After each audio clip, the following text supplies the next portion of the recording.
দেখতেছো?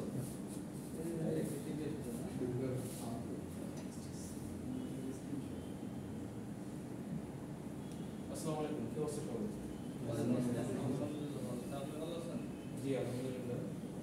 অনেক আসেনি মনে হচ্ছে, মানে রেগুলার যারা আসে তাদের মধ্যে হয়তো অনেকে আসেনি। লাস্ট দিন কত পড়েছিলাম? হ্যাঁ হ্যাঁ, ফাইনাল জন্য তো করতে হবে, লাস্ট দিন কত পড়েছিলাম? ক্যামেরা অ্যাঙ্গেল ঠিক আছে, একটু দেখবেন, নষ্ট করবেন প্লিজ। হ্যাঁ, শুরু মতো পাচ্ছে?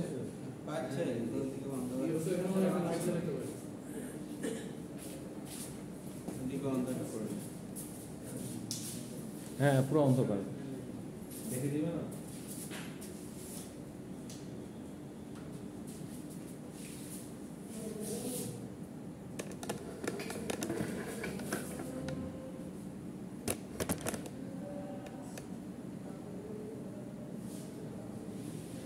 খুব একটা ভালো না। সেটা কি অন্ধকার আছে দেখেন তো? হ্যাঁ লাইট আছে, আর তো লাইট নাই। ঠিক আছে আচ্ছা ঠিক আছে।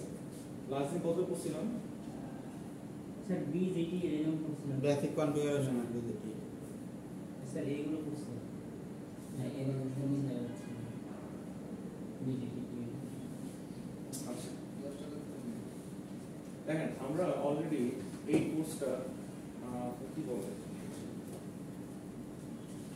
মোটামুটি ইলেকট্রনিক যখন পড়ছি তখন পড়ে আসছি, তাই না? আমাদের উদ্দেশ্য কি, মানে এখানে আমরা আবার সার্কিট সলভ করা শুরু করবো, ম্যাথ করবো, এখান থেকে কোনো ম্যাথ আসবে না।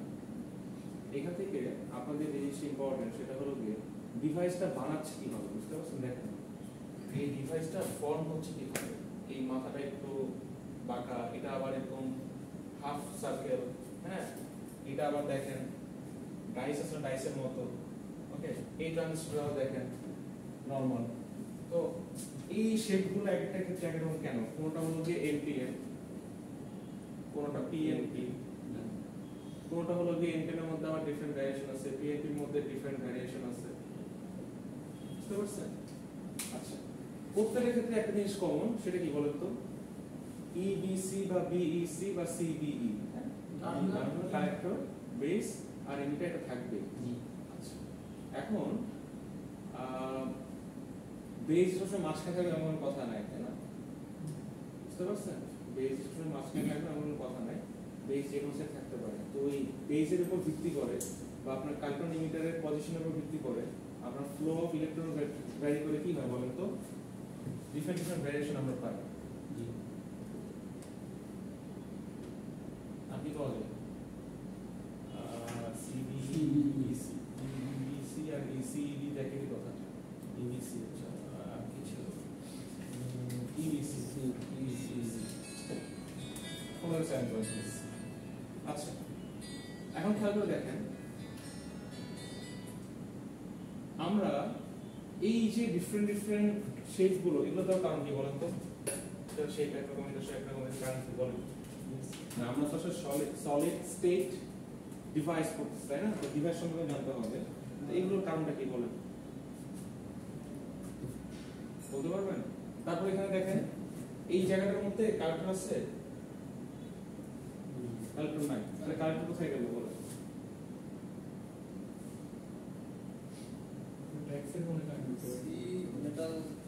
হ্যাঁ, এই যে চাকতিটা, এটা মেটালের, ওই পুরো বডিটাই কালেক্টর, বুঝতে পারছেন? যেমন আপনাকে একটু বুঝাই, ধরেন আমি একটা মেটাল বডিতে কিছু বানালাম, তো ওই মেটাল বডিতে আমি আলটিমেটলি কোনো কানেকশন দিচ্ছি না, কিন্তু ওই মেটাল বডির সাথে যা যা টাচে থাকবে পুরো ভোল্টেজ আর কারেন্ট কিন্তু আমি সেই মেটাল বডিতে পাবো, বুঝতে পারছেন? তো এখানে কালেক্টর মানে এখানে আপনার চার্জগুলো থাকবে, সো এখানে আর কি এই মেটাল বডিটাই কারেন্ট হিসেবে কাউন্ট করা হয়েছে, বুঝতে পারছেন? দেখেন বি আর ই দিচ্ছে, আর পুরোটাই হলো এসি। তো এরকম আমাদের প্রয়োজন সুবিধার্থে, আমাদের অ্যাপ্লিকেশন সুবিধার্থে এক একটা ডিভাইসকে একরকম করা হয়, বুঝতে পারছেন? আচ্ছা, হিটসিং, এটা খুব ইম্পর্টেন্ট। হিটসিংটা আমি একটু বলি। হিটসিংটা দেখতে কিরকম জানেন? হিটসিংটা দেখতে হলো গিয়ে অনেকটা এরকম, দেখে থাকবেন হয়তো বা, জানলা মনে করেন না,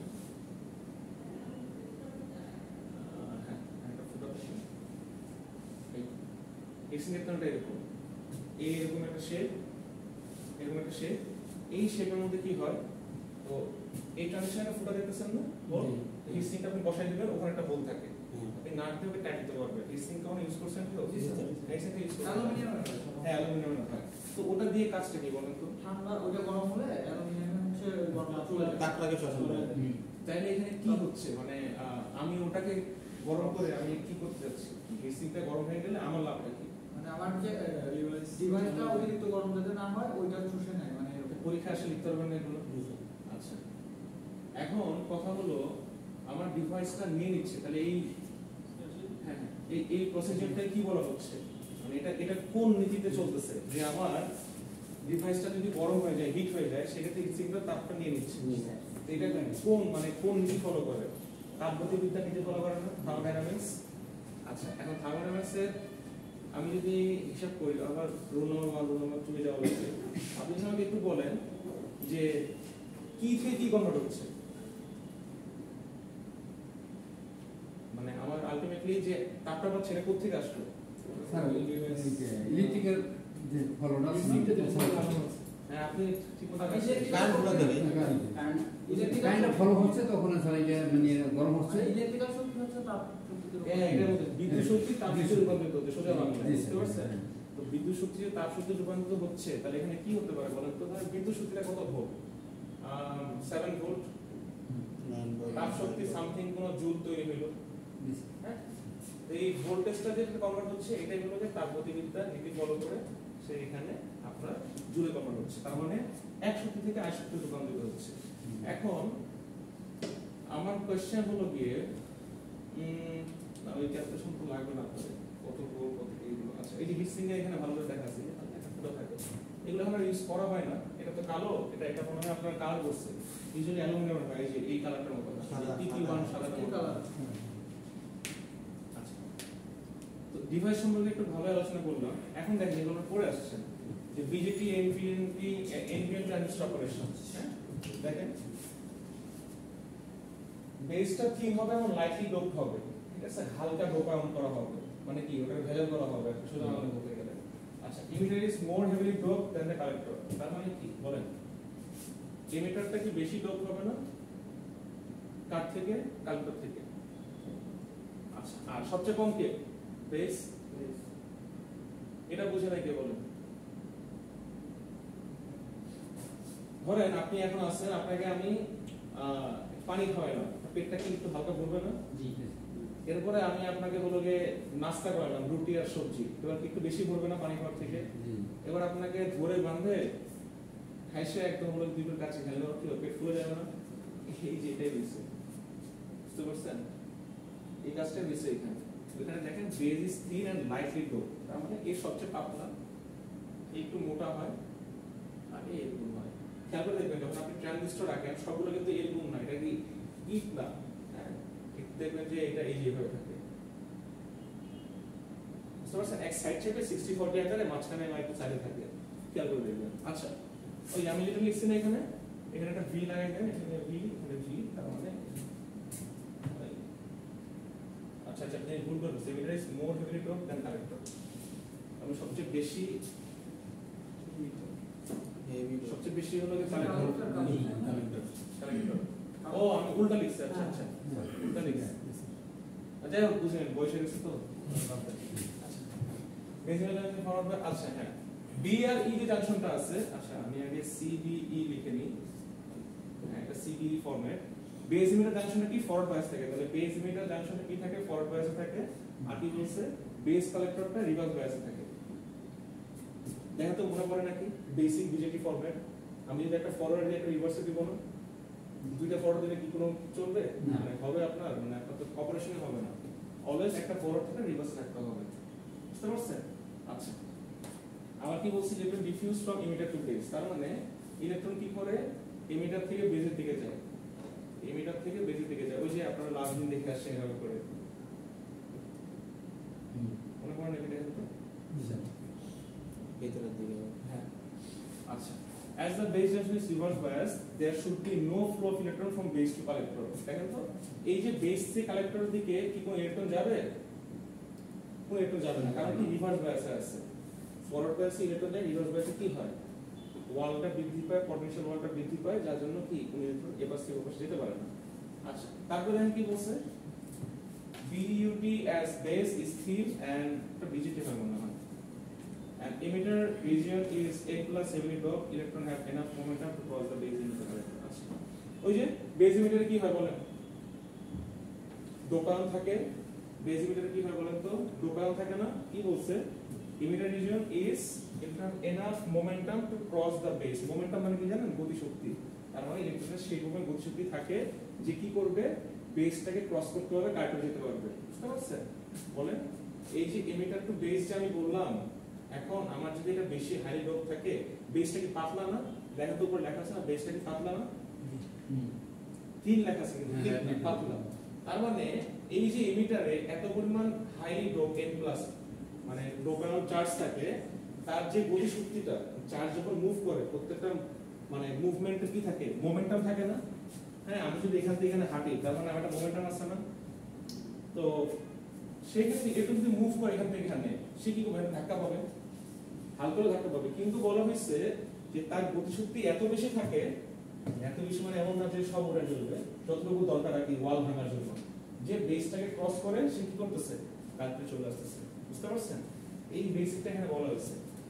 এখন কোশ্চেন আমি পরীক্ষা যদি বলি যে বিজিটি অপারেশন লেখো, আপনি যদি জাস্ট এই সিবিই মনে রাখেন, হ্যাঁ, এই একটা কি ওয়ার্ড, এটা মনে রাখলে আপনি পুরোটা লিখতে পারবেন।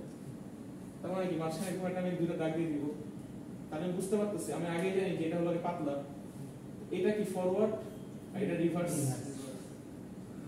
ঠিক আছে, একটা ফরওয়ার্ড একটা রিভার্স, তাহলে একটা ফরওয়ার্ড মানে কি, এখানে ইলেকট্রনগুলো ফ্লো হবে, এখানে ইলেকট্রন ফ্লো হবে না, ঠিক আছে, আর কি আছে, এখান থেকে এখানে যেহেতু রিভার্স, সেহেতু এখানে ইলেকট্রন যাবে না, এখান থেকে ফরওয়ার্ড, সেহেতু ইলেকট্রন যাবে, আর ইতে এত পরিমাণ n প্লাস চার্জ থাকে ডোপ অবস্থায় যে কিনা ওই মোমেন্টামে বিটাকে ক্রস করে সিতে চলে যায়। আমি যেটা এই সিবি দেখে দেখেই বললাম, বুঝতে পারছেন? আচ্ছা, এটা মনে হয় এনপিএন,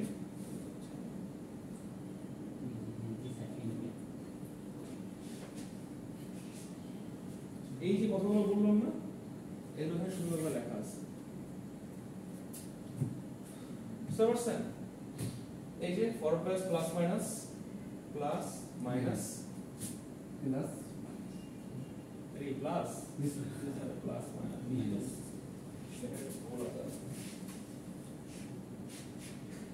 ঠিক আছে, ওকে। আচ্ছা, আমি যে কথাগুলো বললাম সুন্দর মতো করে এখানে লেখা আছে, এইটা ছবিটার সাথে এখন বুঝতে পারবেন, কোর্স এখানে দেখি তো, আইসি আইবি আই, এই যে দেখেন যে কথাগুলো বললাম সে কথাগুলো এখানে লেখা আছে, কি বলা হয়েছে বলেন, আই ব্রেক, ই ব্রেক করে সি তে যাবে, তাই না, ই থেকে সি, এখন বলতে পারেন যে আমি সি আইসি থেকে আই, এটা তো ওপেন সার্কিট না, এটা ক্লোজ না, তো আই কারেন্টটা কই যাবে, ও তো ঘুরে এখানে যাবে, আপনি আমার কথা বুঝতে পারতেছেন? আসলে মিলাই দিই একটা পয়েন্টে, আমি একটা নোড আঁকি, ধরেন এটা একটা নোড, হ্যাঁ, এই জায়গাটা একটা নোড, একটা গোল চিন্তা করি, গোলের মধ্যে কি হচ্ছে বলেন তো, আইডি ঢুকতেছে না, আর কে ঢুকতেছে, আইসি ঢুকতেছে না, এখানে কি হচ্ছে বলেন তো, আই বের হচ্ছে না, যখন এটা হচ্ছে আপনি খেয়াল করে দেখেন, আই যদি বের হয় তখন বস কে, সবচেয়ে পাওয়ারফুল কে, আই না, দুইটা কারেন্ট মিলে আই কারেন্ট, বুঝতেছেন? তাহলে সবচেয়ে পাওয়ারফুল আই না, সবচেয়ে পাওয়ারফুল যদি আই হয় তাহলে আপনি বলতে পারেন যে আই কারেন্ট আবার কি আকাশে চলে যাচ্ছে, মাটিতে মিশতেছে নাকি স্ক্রিন নিচে যাচ্ছে, কোথাও যাচ্ছে না, এটা তো একটা ক্লোজ সার্কিট, তাহলে এটা তো ঘুরে আবার ওখানে আবার আলটিমেটলি ট্রানজিস্টরের মধ্যে ভাগ হয়ে যাচ্ছে, তার মানে কারেন্ট ফ্লোটা আই থেকে ভাগ হয়ে আইসি আর আইবি হচ্ছে, আবার যদি একসাথে মিলে আইই হচ্ছে, যেভাবে চিন্তা করেন, এই দেখেন তো এখন কি মিললো কিনা আমার কথাটা, বুঝতে পারছেন? কয়টা মিলাতে পারছেন? তার মানে ফ্লোটা এই একটা, এই একটা, এই একটা, এই একটা, এজন্য তো স্যার দেওয়া আছে আইসি প্লাস আইবি সমান আই, হ্যাঁ এখানে দেওয়া আছে যে I is equal to IC plus IB, হ্যাঁ এগুলো বসান, খাতা কলম বের করেন, এই মানটা বসান, আই মানে কি ভিও হবে, ই মানে কি বি থেকে ই এর দিকে, তাই না, ছবি দেখেন বি থেকে ই এর দিকে। আইসি মানে কি বলেন? আইসি মানে হলো গিয়ে ভিবি। আচ্ছা, IC plus IB, IC plus IB মানে হলো কি এই কারেন্টটা, হ্যাঁ এই কারেন্টটা। তার মানে কি বেজ আর লিমিটারের কারেন্ট বের হচ্ছে না। আইসি মানে হলো কি, ও না না না, আপনি আগে আই মানে ভিবি বসান, আই মানে ভিবি, এই যে এটা বসাইলে আপনি বি থেকে ই মাইনাস করবেন না, তার বাকি এখানে বসাইলেন, ভিসি বসাইলেন, লাস্টে মান বসাই দিলে হয়ে যাবে। আচ্ছা, আমি আপনাকে ইজি করে দিচ্ছি, দেখেন IE is equal to IC plus IB, তাই না? IE মানে কি বলেন? VBE। আর IC মানে কি? এই যে IC মানে VC, VC কই যাচ্ছে? CC দিকে। ওকে, তো এখন এই দুইটা মান এখানে বসাই দেন, তাহলে আপনি পেয়ে যাবেন। সেটা করা লাগবে না, সামনে দিকে যাবে। ছবিটা তার কোনটা দিতে হবে? হ্যাঁ হ্যাঁ, ছবিটা উপরে থাকলে হবে না এইটাতে? ছবিটা এত করে ছবিটা দরকার নেই, আপনি এরোতে বুঝতে পারলেই হলো। বুঝতে পারছেন? এটা কি এক্সামের বা থেকে এই ছবিটা দিলেই তো হবে। এক্সামের জন্য করে না, এক্সাম্পল দিব না।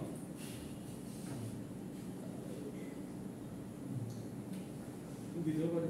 স্যার এই তুমি একটা জানি না। আচ্ছা, এখানে কিছুই না, স্যার আমাকে একটা লেকচার দিয়ে দিস।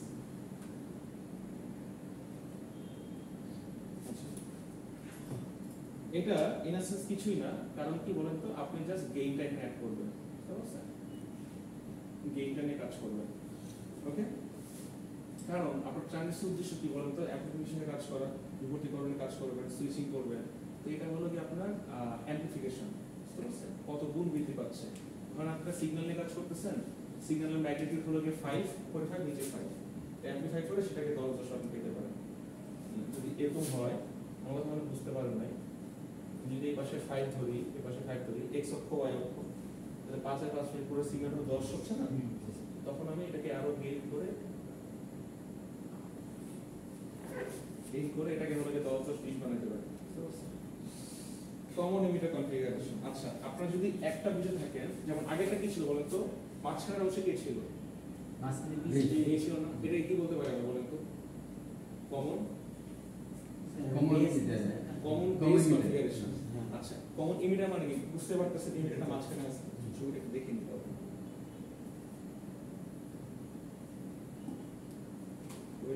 হ্যাঁ, এটা common emitter configuration work principle. এইখানে কি করছে, এখানে দেখেন ওরা ভিভি এর একটা ভোল্টেজ দিয়ে দিচ্ছে, হ্যাঁ ভিভি ভোল্টেজ দিয়ে দিচ্ছে। আর আমরা কি জানি আইসি ইজ ইকুয়াল টু এই যে বিটা, এই সূত্র এখান থেকে পাইছি, এই দেখেন beta IC is equal to IB, IB মানে 1 মাইনাস আলফা, এখান থেকে বের করছে। এইজন্য বললাম লিখলে ভালো হতো, থাক দরকার নেই।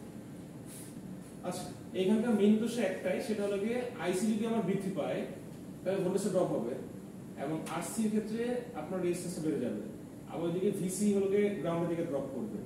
আমার কথা বলে হিব্রু মনে হবে, বাংলা তখনই মনে হবে যখন হলো গিয়ে আপনি নিজে একটু খুলে ছবিটা দেখবেন।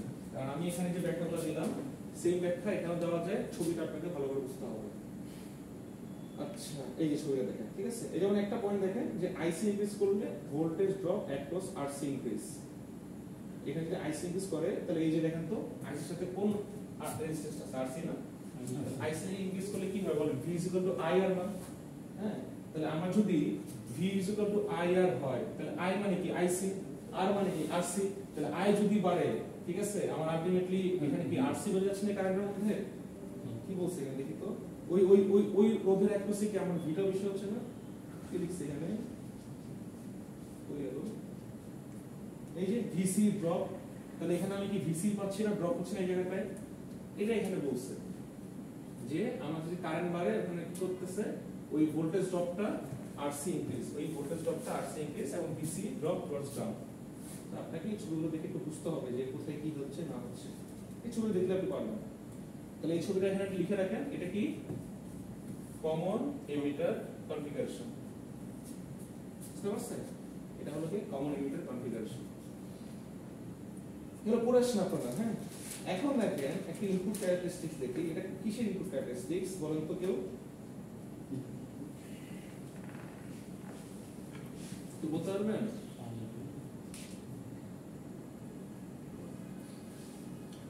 আইবি ভার্সেস ভি কার্ভ, হ্যাঁ?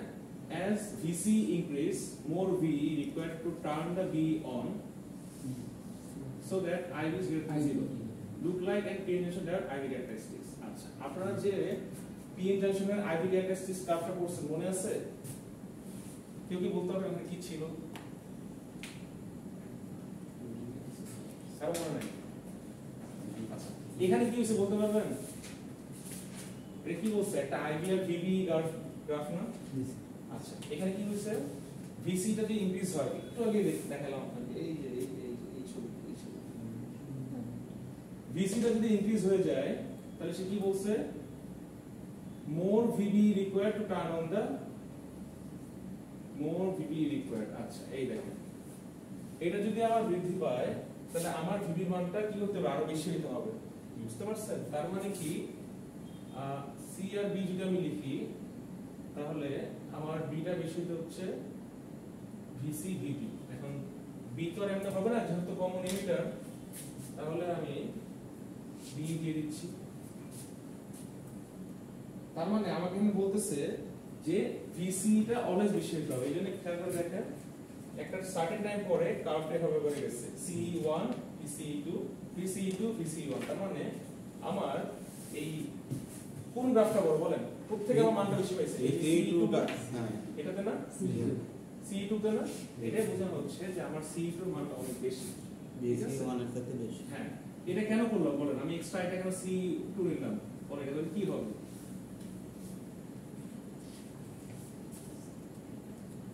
এটা বলেন আমি এটাতে কি করব?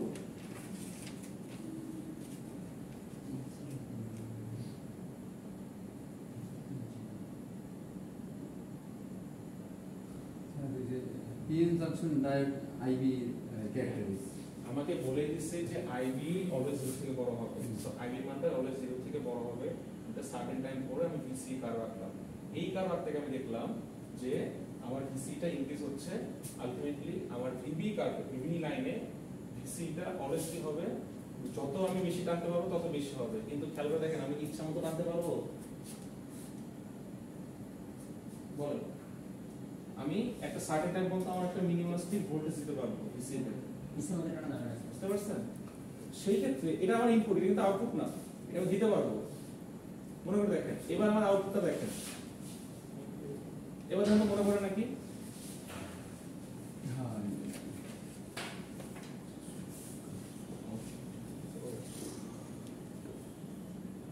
মনে পড়ে? একটা সার্টেন টাইমে কোনো সে কাজ করবে না, সেটাকে বলা হয় কাট অফ রিজিয়ন। ঠিক আছে? যে বললাম আইবি টা 0 থেকে বড় হতে হবে না, পড়ে আসেন এগুলো আপনারা সবাই। 0 থেকে যখন বড় হবে 1 2 3 4 5 যত উপরে যাবে তত কি হবে বলেন? কত কি হবে? কারেন্টটা বৃদ্ধি পাবে। কারেন্টটা বৃদ্ধি পাবে কিসের অ্যাক্রসে? সেটা অ্যাক্টিভ রিজিয়নে নাকি স্যাচুরেশন রিজিয়নে? কোন রিজিয়নে? অ্যাক্টিভ রিজিয়নে বৃদ্ধি হবে। তাহলে স্যাচুরেশন রিজিয়নের কাজটা কি বলেন? বলেন স্যাচুরেশন রিজিয়নের কাজটা কি? একটা নির্দিষ্ট পয়েন্ট না মানে এতটুকু কেন স্যাচুরেশন রিজিয়ন করা হচ্ছে? এতটুকু এখানে কি হয় বলেন? মানে ফিক্স একটা ভোল্টেজ সিস্টেমে হতো স্যাচুরেশন। হ্যাঁ হ্যাঁ হ্যাঁ, মানে ভোল্টেজটা যখন একটা স্পেসিফিক বলেন। হ্যাঁ হচ্ছে যেতে পারবে তখন স্থির থাকে আপনার স্যাচুরেশন অবস্থায় স্যার অতটুকু যায় প্রায় মানে নির্দিষ্ট পয়েন্ট থেকে ভোল্টেজ বেড়ে যায়, ফিক্স থাকবে। তার মানে একটা নির্দিষ্ট ভোল্টেজ পরে সে হলো কাজ করে Active শুরু করবে। হয়ে হ্যাঁ, তো অ্যাক্টিভে গিয়ে আপনি হলো আলটিমেটলি এই যে বোথ বি এবং বিসি এর ক্ষেত্রে কাট অফ হয়ে গেল রিভার্স। আচ্ছা, কাট অফটা কেন? এটাকে শেষ করে দিই। দাঁড়ান, কাট অফটা কেন না? ওই যে মনে আছে ছবিটা যখন আঁকলাম এই সাইডে, এই যে রিভার্স হয়ে আছে, কি বলছিলাম? পুরো এখানে ফ্লো হয় না, তাহলে ওখানে কি আলটিমেটলি ওটা আমার কোনো কারেন্ট বলবে না। সো এখানে হলো কি নেগেটিভ দিকে যাবে, হ্যাঁ, বা হলো কি আলটিমেটলি ফ্লো হবে না। সেই জায়গাটা বলা হচ্ছে কাট অফ রিজিয়ন। তার মানে জিরোর নিচে যে কাজগুলো কাট অফ রিজিয়ন। 0 থেকে একটা পয়েন্ট, যে পয়েন্টের উপর থেকে আলটিমেটলি আমার 0 থেকে শুরু করে উপর থেকে আমি বিভিন্ন ভাবে আউটপুট কাজ পাবো। ঠিক আছে? যেখানে বিই ফরওয়ার্ড বাইস থাকবে এবং বিসি রিভার্স বাইস থাকবে। তার মানে বেস ইমিটার ফরওয়ার্ড আর base emitter forward, base collector reverse. মিলছে? Forward reverse. এই ফরম্যাটে আমি আসলে অ্যাক্টিভ রিজিয়নটা পাবো। আর আমার স্যাচুরেশন রিজিয়নে অন হয় বোথ বি এবং বিসি ফরওয়ার্ড বাইস থাকে। তার মানে এই বিই এবং বিসি দুইটাই ফরওয়ার্ড বাইস থাকে, এটা ফরওয়ার্ড এটাও ফরওয়ার্ড, তার মানে আমরা কি করব, কিছু কন্ডিশন আছে। একটা হলো গিয়ে কন্ডিশন নাম্বার 1 লেখেন, যদি এই দেখেন আর আর আর এফ এফ এফ শেষ। আমি দুইটা ইউনিভার্সাল আছে ভাই, আমি কোনোভাবে কোনো ইলেকট্রনের কোনো নাম বন্ধ পাবো না এখানে। ধীরে ধীরে মারামারি করে রিজনটা লেয়ারটা বড় করে দিয়ে শেষ, ওখানে আটকে থাকবে। যদি আর এফ হয় তার মানে একটা ফরওয়ার্ড রিভার্স, তার মানে আমার এমপিএন এর ফ্লোটা ঠিক থাকবে। হ্যাঁ, তখন আমার অ্যাক্টিভ রিজন পাবো আমি। আর যখন আমার দুইটাই ফরওয়ার্ড থাকবে, এটাও ফরওয়ার্ড এটাও ফরওয়ার্ড, দুইটাই ফরওয়ার্ড থাকবে, তখন হলো কি আলটিমেটলি আমি এই স্যাচুরেশন রিজনটা পাবো। বুঝতে পারছেন? স্যাচুরেশন মানে হলো কি সম্পৃক্ত একটা এরিয়া। এখন স্যাচুরেশন রিজনে কি হচ্ছে, অ্যাক্টিভ রিজনে কি হচ্ছে, এইটা আমি আজকে শেষ করতে অনেক কাছে টাইম হয়ে গেছে, ওটা আমি আগে একটু মনে করে আমি বলবো।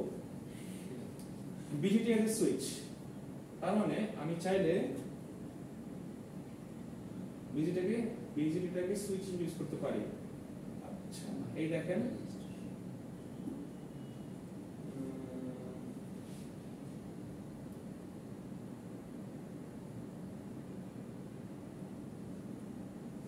বিজিটিএস অ্যাম্পলিফায়ার, এটা একটু দেখালাম, এই যে কাপটা বড় হলো ছোট হলো, সেম একটা বিজিটি ফরম্যাট যেখানে একটা গেইন বলে দিচ্ছে, হ্যাঁ, common emitter mode C mode বলে দিচ্ছে কমন এমিটারের ক্ষেত্রে।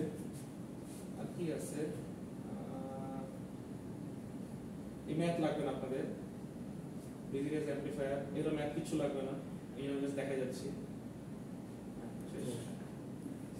আমার উদ্দেশ্য হলো কি এই ম্যাথ আমি আপনার জীবনে দেব না, আমার উদ্দেশ্য হলো আমি গ্রাফ দিতে পারি, যে গ্রাফটা একটু বুঝালাম গ্রাফটা দিতে পারি, আর ম্যাথ এখানে দিব না কারণ এটা আমরা করে আসছি সব কমন এমিটারের ক্ষেত্রে।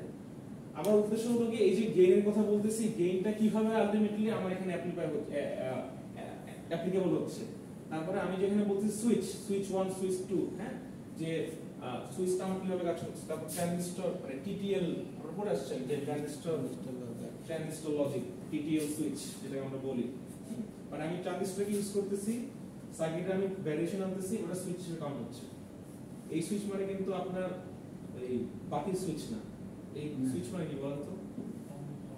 হ্যাঁ না না, এই সুইচ মানে কিন্তু বাতির সুইচ না। ডিভাইসে আপনার ড্রাইভার নিয়ে কাজ করছেন না, সুইচিং করে না, হ্যাঁ, সুইচিং করা বুঝেন, পরিবর্তন করে এক লাইন থেকে আরেক লাইনে কি বলে সুইচিং করা, আপনি যদি না বলেন কি বলে, এই এটাকে আমি দিছি আপনাদেরকে স্যার সুইচিং এটা হলো পড়ছেন, অবশ্যই পড়ছেন।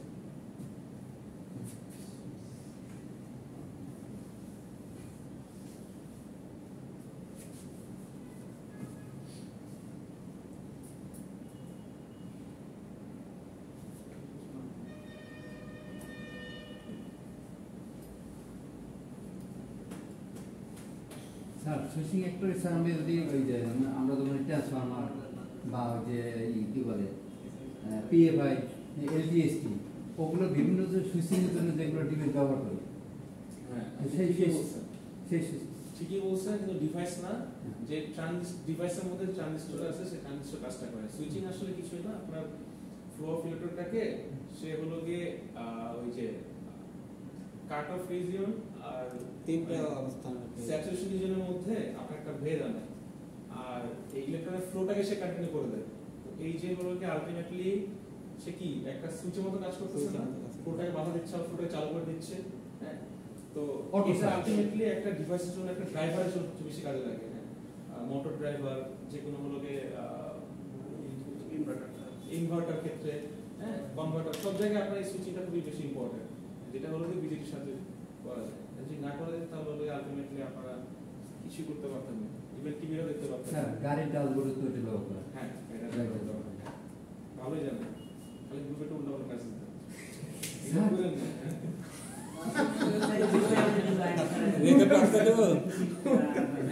হ্যাঁ, বন্ধু ঠিক আছে।